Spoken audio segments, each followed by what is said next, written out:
Hola, mi amigo querido. Esta semana veremos que Dios llama a los seres humanos. Siempre, siempre. Desde aquel triste día en que el ser humano se alejó de Dios en el jardín del Edén, Dios siempre lo ha estado llamando porque Él ama a sus hijos. Por más que el hijo sea desobediente, que no quiera andar con Dios, que escoja su propio camino de muerte, Dios lo ama. Dios no quiere que sufra, pero Él sabe que el ser humano, pues Él piensa que su camino es camino de vida, pero lo va a llevar finalmente a la muerte. Y Dios no quiere la muerte del impío, sino que se arrepienta y vuelva. Por eso Dios llama. Ahora, hay muchos tipos de llamados. En primer lugar, Dios llama a todos a la salvación, a regresar a Él. También los llama a caminar con Él, en una experiencia diaria de comunión. Pero finalmente, Dios llama a cada uno de acuerdo a los dones que recibió de Dios para diferentes tareas específicas para la edificación de la iglesia de Dios. En la lección de hoy veremos que Esdras y Nehemías fueron llamados por Dios para un trabajo específico. ¿Cuál era ese trabajo? Reconstruir lo que estaba en ruinas. Sin embargo, la reconstrucción de Jerusalén implicaba varias otras tareas. Primero, ellos debían sacar al pueblo de la cautividad y llevarlo a Jerusalén. Después, ellos tenían que reconstruir el templo y la ciudad. Al mismo tiempo, deberían concientizar al pueblo de por qué, cuál había sido la razón, por qué habían sido enviados al cautiverio. Que ellos se dieran cuenta del pecado, de su alejamiento de Dios, que se arrepintieran. Nehemías y Esdras tenían la responsabilidad de traer al pueblo de vuelta a una relación de compromiso con Dios. Esta tarea pues no era fácil, no sería fácil para nadie. Te digo una cosa, Dios nunca llama a sus hijos para tareas fáciles, porque vivimos en la contramano de la vida. Mientras el pueblo de Dios camina hacia Canaán celestial, todos los que no quieren saber de Dios caminan en la dirección contraria. Entonces, ninguna tarea es fácil. Nunca es fácil trabajar con seres humanos. Si la misión de Esdras y Nehemías hubiera sido solo reconstruir cosas, habría sido mucho más fácil. Pero reconstruir personas es una tarea de seres humanos especiales, a quienes Dios llama para esa misión especial. Dios busca hombres y mujeres capaces de reconstruir vidas, y Esdras era uno de ellos. Voy a leer Esdras 7:10. Ahí se explica la razón de por qué Dios llamó a Esdras para esta delicada misión. El texto dice: porque Esdras había preparado su corazón para inquirir la ley de Jehová y para cumplirla y para enseñar en Israel sus estatutos y decretos. La versión Reina Valera contemporánea traduce este mismo texto de la siguiente manera: y es que Esdras se había entregado de corazón al estudio de la ley del Señor y a cumplirla y enseñarla a los israelitas con todas sus normas y ordenanzas. Ahora, la parte de este texto que me impresiona es que Esdras había preparado su corazón, se había entregado de corazón, de acuerdo a las dos versiones que leí. En hebreo la expresión es lebabou, que quiere decir corazón, y hekin, una derivación de kun, que significa estar preparado. O sea, este asunto se trata de un trabajo en las profundidades del alma, estar preparado en el corazón.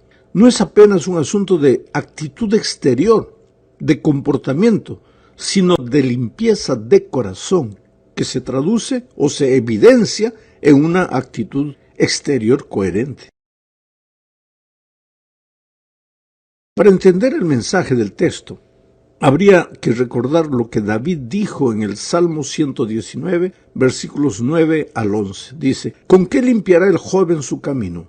Con guardar tu palabra. Con todo mi corazón te he buscado. No me dejes desviarme de tus mandamientos.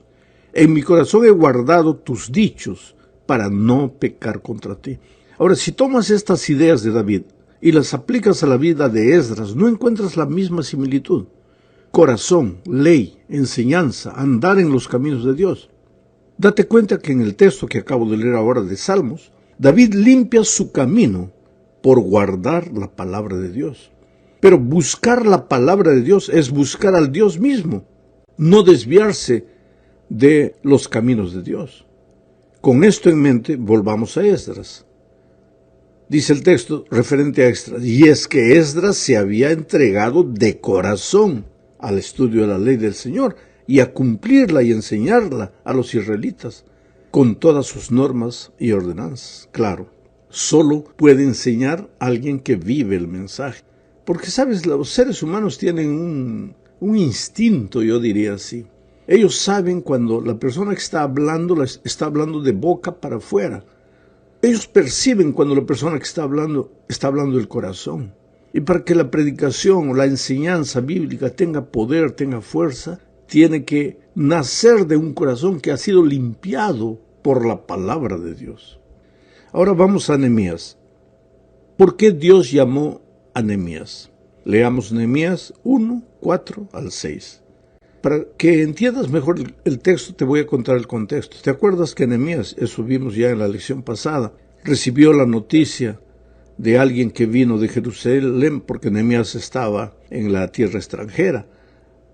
Pero le llegaron las noticias de que todo estaba mal en Jerusalén. Entonces ahora viene el texto.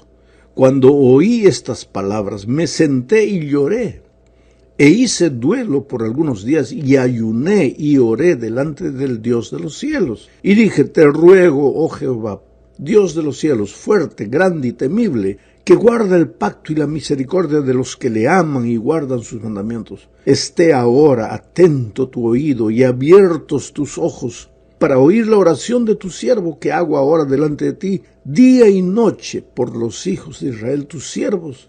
Y confieso los pecados de los hijos de Israel que hemos cometido contra ti. Sí, yo y la casa de mi padre hemos pecado. ¿Qué características puedes ver en la vida de Nehemías después de leer este texto? Primero, un hombre sincero, un hombre que amaba a Dios. ¿Y dónde se ama a Dios? En el corazón, igualito que Esdras.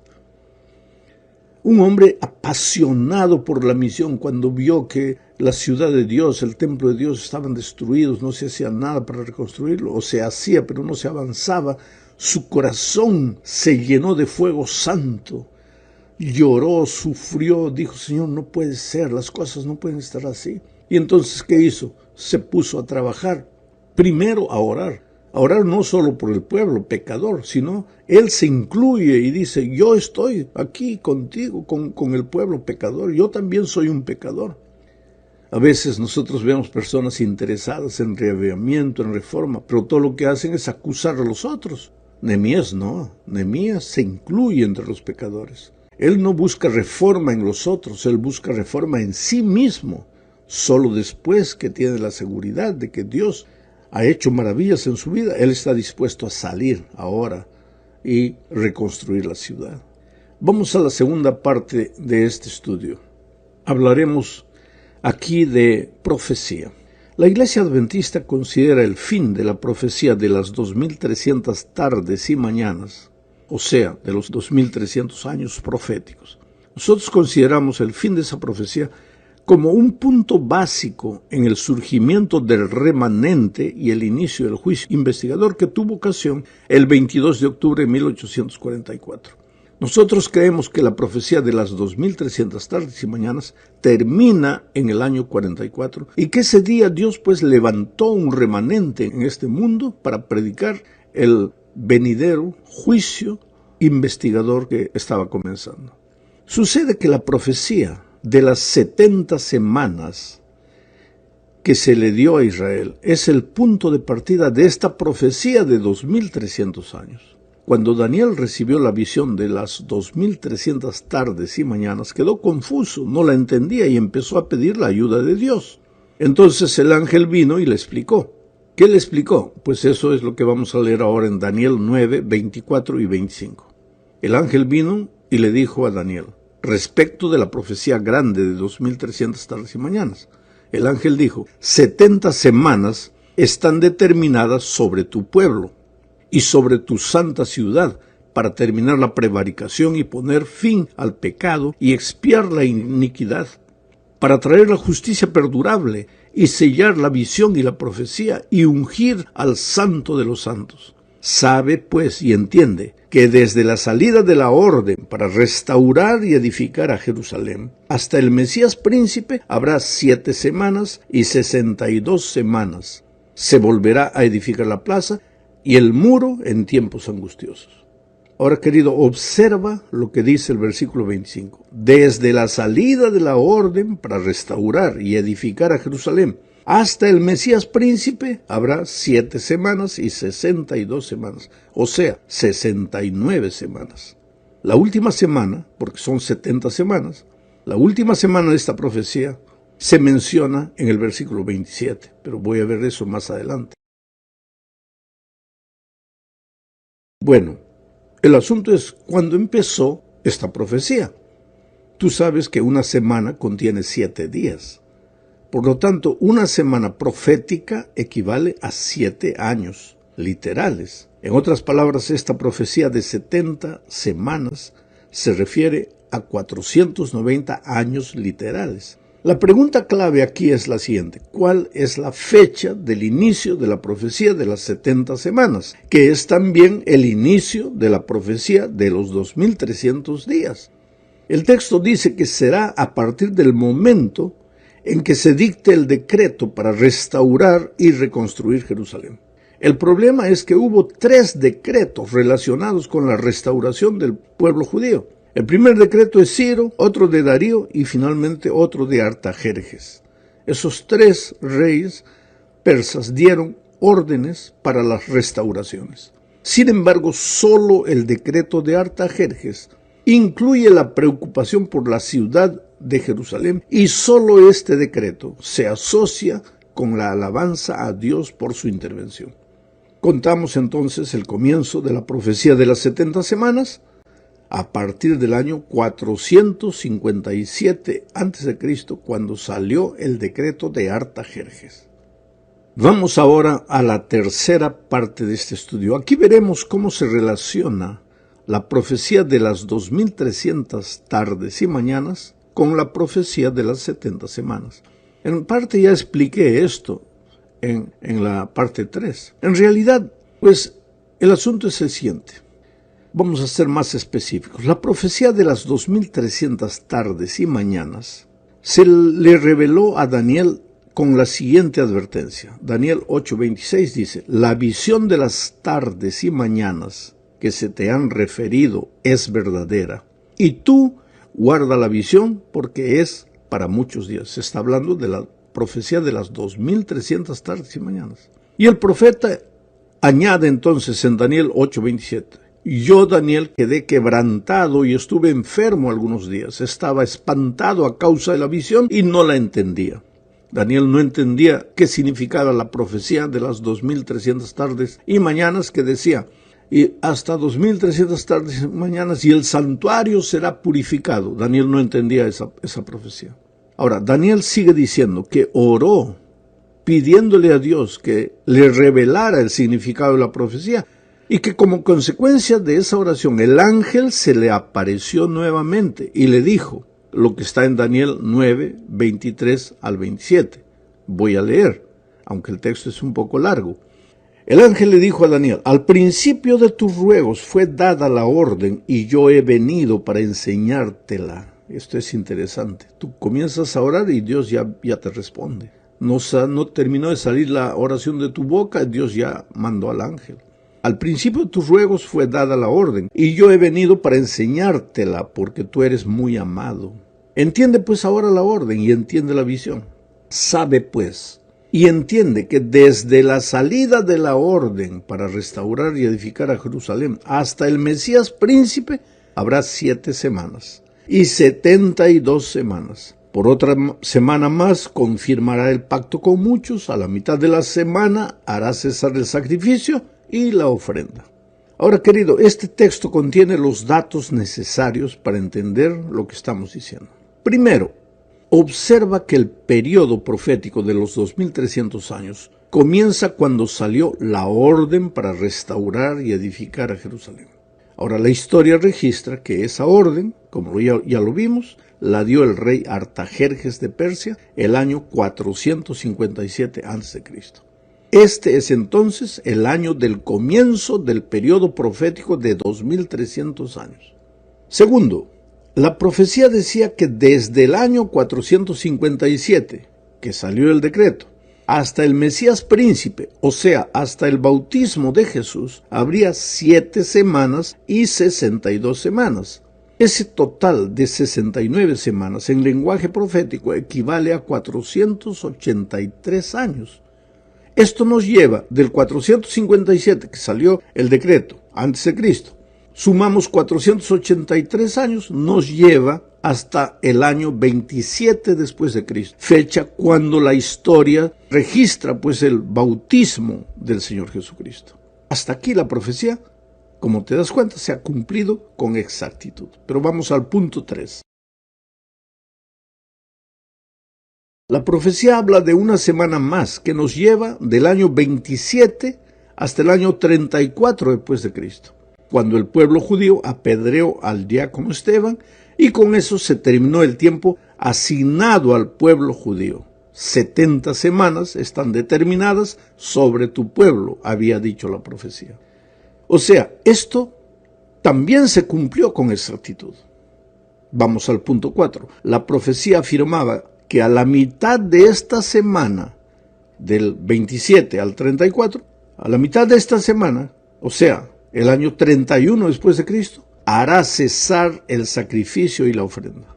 En otras palabras, al morir Jesús, ya no serían necesarios los sacrificios de animales que Israel llevaba a cabo.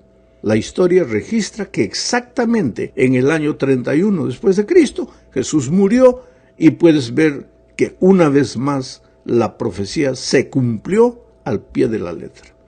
Punto 5. Hasta este punto todo se cumplió como estaba previsto. La profecía se le dio a Daniel en torno al año 607 a.C. y siglos después todo se cumplió al pie de la letra. Punto 6. Ahora, por favor, sigue mi línea de racionamiento. Si después de las 70 semanas continuamos computando el tiempo, concluiremos que el periodo de los 2300 años se termina en 1844. Quiere decir que en ese año, de acuerdo con la profecía, se purificaría el santuario celestial, es decir, comenzaría el gran juicio de la raza humana. Todo se cumplió. Por eso tenemos seguridad que el año 1844 Dios abrió los registros celestiales y empezó el juicio investigador de la raza humana.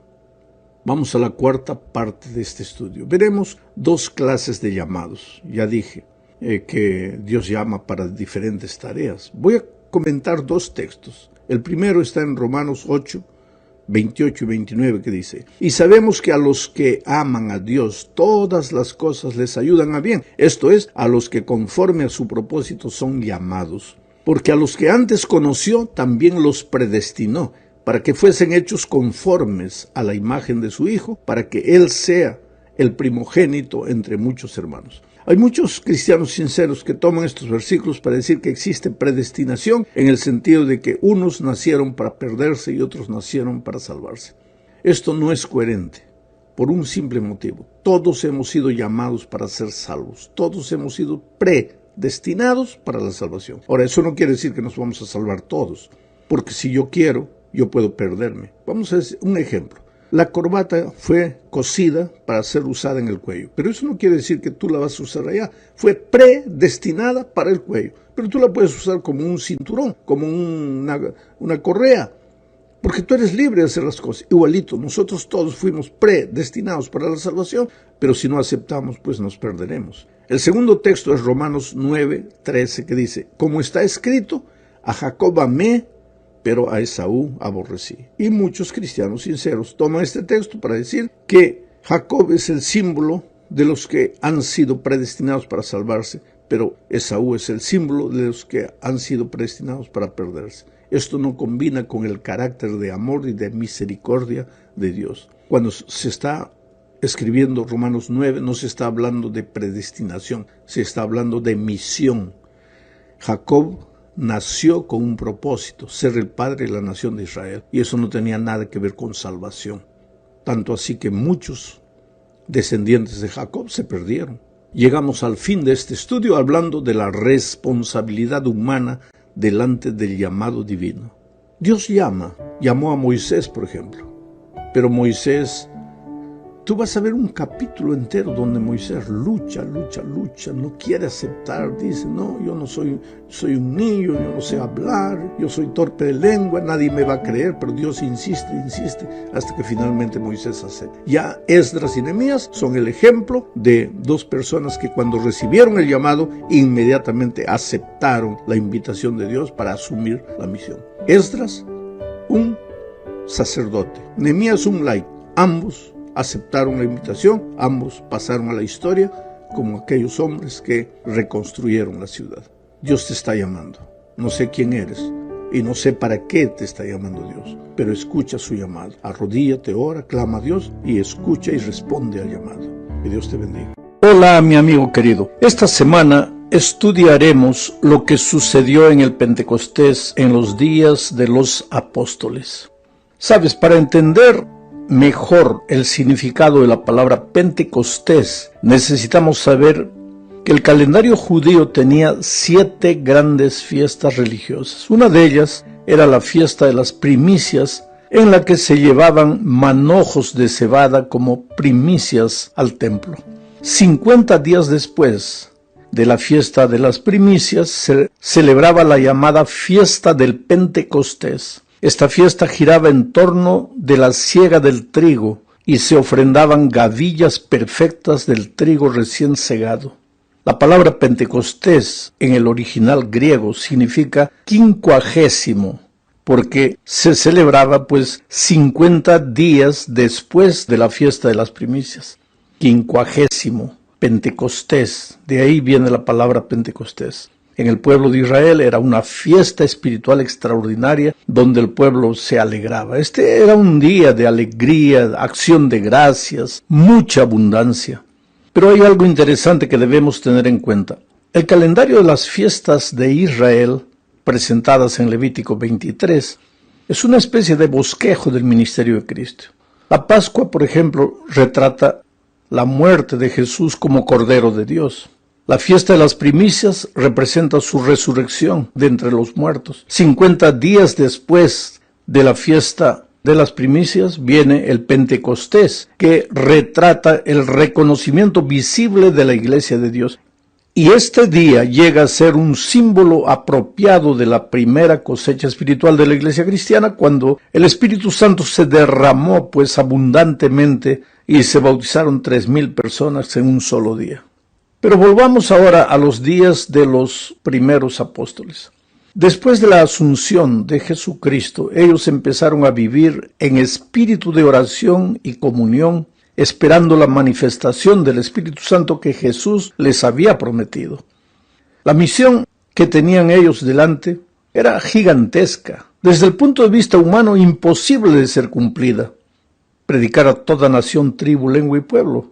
Un puñado de 12, en la mejor hipótesis, 120 creyentes. ¿Cómo podrían cumplir esa misión?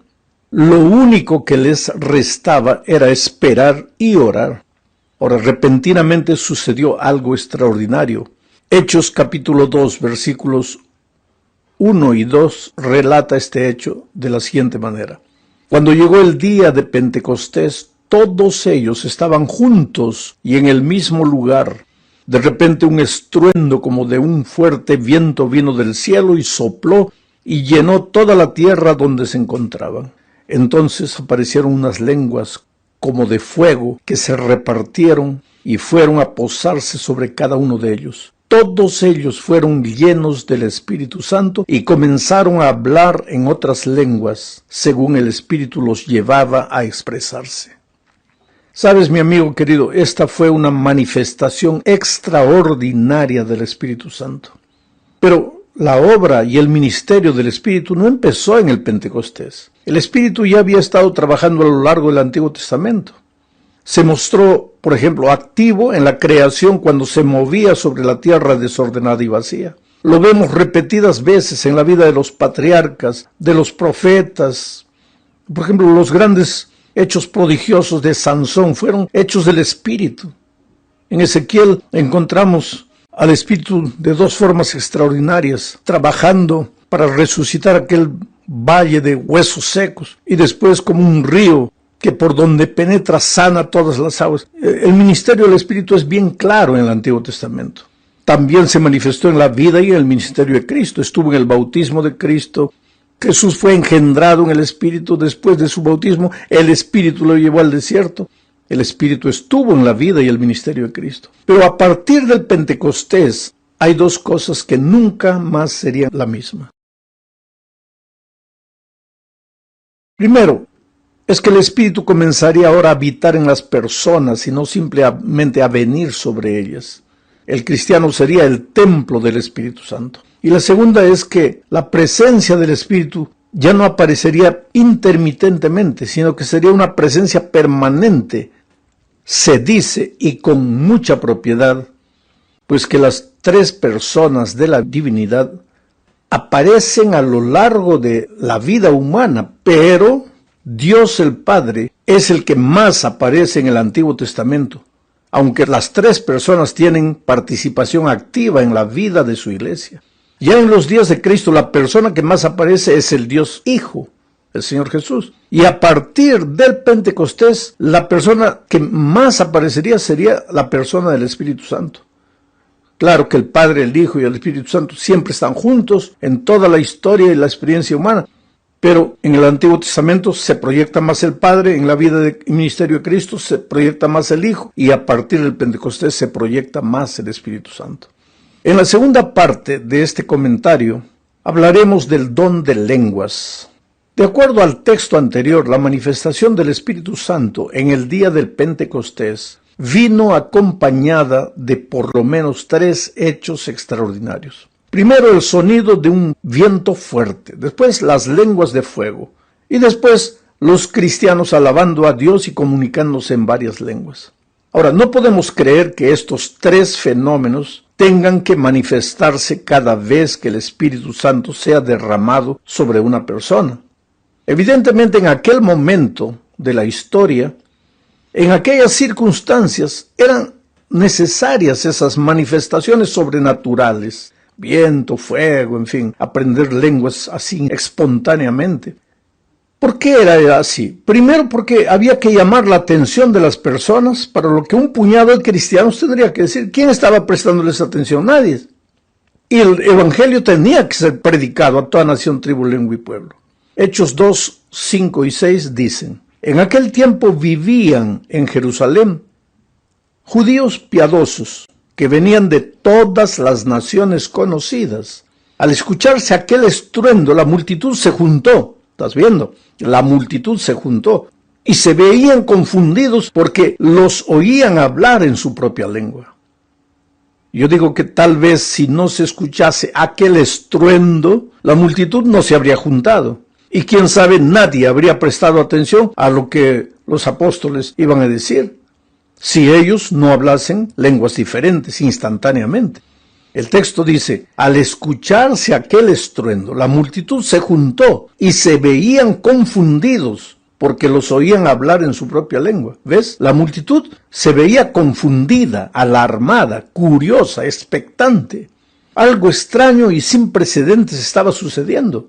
El don de lenguas no fue dado porque tendría que ser una evidencia del derramamiento del Espíritu Santo. Quiere decir que el que no tiene el don de lenguas no tiene Espíritu Santo. No, el Espíritu Santo o el don de lenguas no fue dado por eso, sino que los apóstoles necesitaban hablar nuevos idiomas para cumplir la misión de predicar el Evangelio a toda nación, tribu, lengua y pueblo. Por esta razón, ese don de lenguas que recibieron ellos no consistía en sonidos ininteligibles que solo la persona que hablaba podía entender. ¿Qué sentido tendría el hablar lenguas que nadie entendía? ¿A quién evangelizarían ellos con sonidos incoherentes y sin nexo? Una evidencia de que el don de lenguas que los apóstoles recibieron en el Pentecostés eran idiomas que se hablaban en otras regiones, es lo que dice el texto que ya leímos. Voy a volverlo a leer. En aquel tiempo vivían en Jerusalén judíos piadosos que venían de todas las naciones de la tierra. ¿Te das cuenta? Al escucharse aquel estruendo, dice el texto, la multitud se juntó y se veían confundidos porque les oían hablar en su propia lengua. Y los versículos 7 al 11 de Hechos 2 comprueban lo que estoy diciendo, porque afirma lo siguiente: estaban atónitos, la gente, la multitud, estaban atónitos y maravillados, y decían, fíjense, ¿acaso no son galileos todos estos que están hablando? ¿Cómo es que les oímos hablar en nuestra lengua materna? Aquí hay partos, medos, elamitas, y los que habitamos en Mesopotamia, Judea, Capadocia, el Ponto y Asia. Están los de Frigia y Panfilia, los de Egipto y los de las regiones de África que están más allá de Cirene. También están los romanos que viven aquí, tantos judíos como prosélitos y cretenses y árabes, y todos los escuchamos hablar en nuestra lengua acerca de las maravillas de Dios. Queridos, si te das cuenta, eran por lo menos 15 idiomas y dialectos diferentes. Esto fue una especie de inversión del juicio de Dios sobre lo que ocurrió en la Torre de Babel. Porque en la Torre de Babel Dios confundió el idioma de los hombres. El juicio de Dios en Babel dispersó a los hombres, pero en el Pentecostés los juntó, los unió. En Babel las personas no podían entenderse, pero en el Pentecostés todos se entendían. La Torre de Babel fue levantada para exaltar al hombre y exaltar sus consecuciones humanas, pero el Pentecostés llegó para que los hombres exaltaran el nombre de Dios. La Torre de Babel fue una actitud de rebeldía, pero en el Pentecostés los seres humanos se sometieron a Dios en humildad. Qué contraste entre lo que sucedió en Babel y lo que sucedió en el Pentecostés. Pero vamos ahora a la tercera parte de este estudio. Veremos aquí el sermón que Pedro predicó en aquella ocasión del Pentecostés. Pedro, como todo buen predicador, empieza abriendo las Sagradas Escrituras. La multitud creía que los apóstoles estaban borrachos, ebrios, y Pedro aprovecha ese momento para decirle que ellos no están ebrios, sino que lo que están viendo es el derramamiento del Espíritu Santo. Y entonces Pedro se levanta para predicar, abre la Biblia, en ese tiempo solo existía el Antiguo Testamento, y cita Joel 2:28. Y después lo aplica a los postreros días, no más a Israel, porque originalmente Joel 2:28 fue escrito para Israel, pero ahora Pedro lo aplica para la iglesia que estaban haciendo, para el Israel espiritual, a la iglesia que Dios estaba levantando, al pueblo del Señor que viviría también en el último periodo de la historia humana, o sea, para nosotros hoy. Esta sería la era del Espíritu.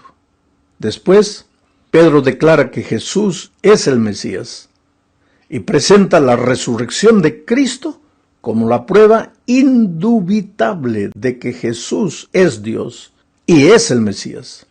Y él presenta por lo menos 3 pruebas. La primera prueba es la persona del propio Cristo. Hechos 2, 22 al 24 dicen: varones israelitas, escuchen mis palabras. Jesús Nazareno, que fue el varón que Dios aprobó entre ustedes por las maravillas, prodigios y señales que hizo por medio de él, como ustedes mismos lo saben, fue entregado y ustedes lo aprendieron y lo mataron por medio de hombres inicuos, crucificándolo, pero Dios lo levantó, liberándolo de los lazos de la muerte, porque era imposible que la muerte lo venciera.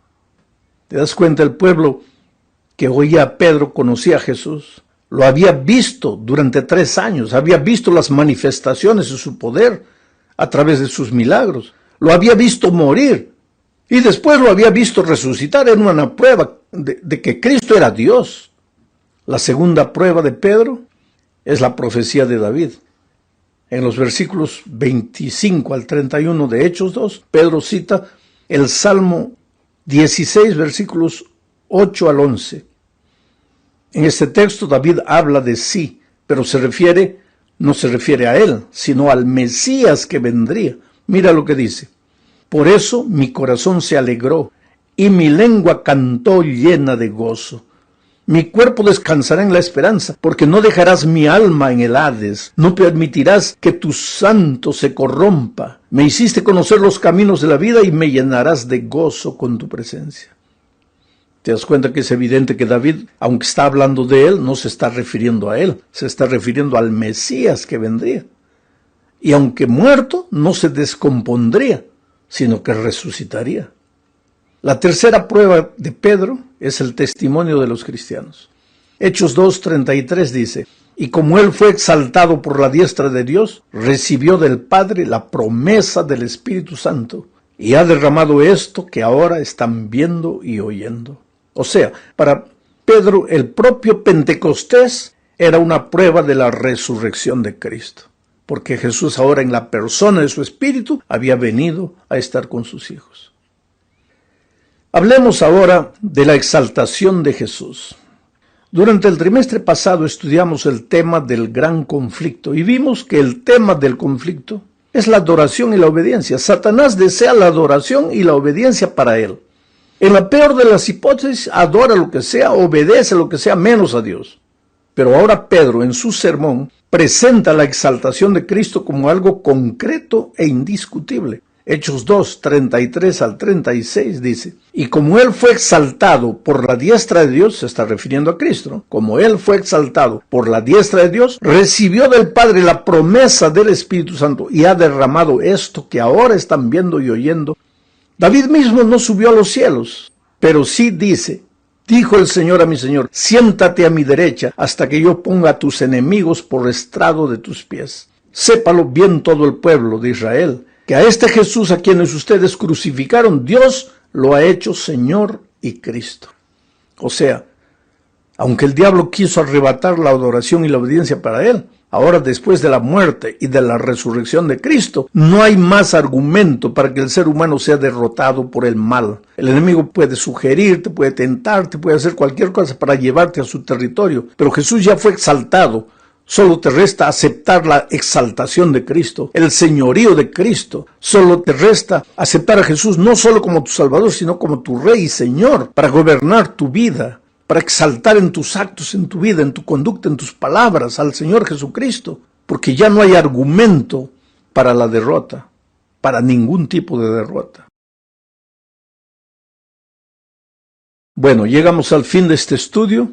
Hablando de las primicias, 3,000 personas fueron bautizadas en un solo día. Este fue el resultado del trabajo maravilloso del Espíritu Santo a través de un sermón bíblico bien elaborado y donde el predicador fue solamente una herramienta en las manos de Dios. Quiera Dios que todos los predicadores aprendamos esto. Pedro empieza su sermón abriendo la palabra de Dios. Cita Joel. No se detiene demasiado a hacer un análisis del texto, sino que hace una aplicación extraordinaria para los que le están oyendo. En el verso 14 dice, varones judíos y ustedes, habitantes de todo Jerusalén, sepan esto y entiendan bien mis palabras. Te das cuenta que Pedro no habla al aire, se dirige a personas, ustedes, los mira a los ojos y levanta a Jesús. Jesús Nazareno, que fue el varón que Dios aprobó entre ustedes por las maravillas. Habla de la muerte de Jesús. Ustedes lo aprendieron y lo mataron por medio de hombres inicuos crucificándolo. Habla de la resurrección de Cristo cuando dice ustedes lo aprendieron y lo mataron por medio de hombres inicuos crucificándolo, pero Él resucitó. Habla de su poder, porque era imposible que la muerte venciera, dice. ¿Y cuál fue el resultado? Hechos 2:37 dice, al oír esto, todos sintieron un profundo remordimiento en su corazón, y les dijeron a Pedro y a los otros apóstoles, hermanos, ¿qué habemos de hacer? Entonces Pedro hace el llamado, Hechos 2:28. Y Pedro les dijo, arrepiéntanse y bautícense todos ustedes en el nombre del Padre, para que sus pecados les sean perdonados. Entonces recibirán el don del Espíritu Santo. Porque la promesa es para ustedes y para sus hijos, para todos los que están lejos y para todos aquellos a quienes el Señor nuestro Dios llame. Y con muchas otras palabras les hablaba y los animaba. Les decía, pónganse a salvo de esta generación perversa. Fue así como los que recibieron su palabra fueron bautizados. Y ese día se añadieron como 3,000 personas, las cuales se mantenían fieles a las enseñanzas de los apóstoles, y en el mutuo compañerismo, y en el partimiento del pan, y en las oraciones. ¡Qué sermón poderoso el de Pedro! Y cómo insiste en el llamado. Ustedes, dice, los mira a los ojos, y dice, pónganse a salvo de esta generación. No solo por ustedes, sino también por sus hijos. Quiere decir, Pedro hace el llamado, ya las personas están listas para el llamado, pero él insiste. Y si por si acaso uno de ellos todavía no había tomado la decisión, cuando Pedro continúa insistiendo en el llamado, las personas se levantan y van y se bautizan 3,000. Esto es lo que Dios va a hacer hoy, cuando hombres y mujeres humildes se coloquen en las manos de Dios, cuando los predicadores, nosotros los predicadores, en lugar de querer aparecer, en lugar de querer mostrarnos, en lugar de leer nuestro currículum antes de la predicación, nos coloquemos como herramientas humildes en las manos de Dios y nos dejemos usar por Él. Y abramos el texto bíblico y dejemos que la palabra de Dios hable y apliquemos ese texto a la vida de las personas. Entonces los ojos de las personas nos van a revelar que están listas para el llamado y no tengamos miedo de llamarlas, de traerlas para que se rindan al Señor Jesucristo. Dios tiene maravillas reservadas para nuestros días. Que Dios te bendiga ricamente.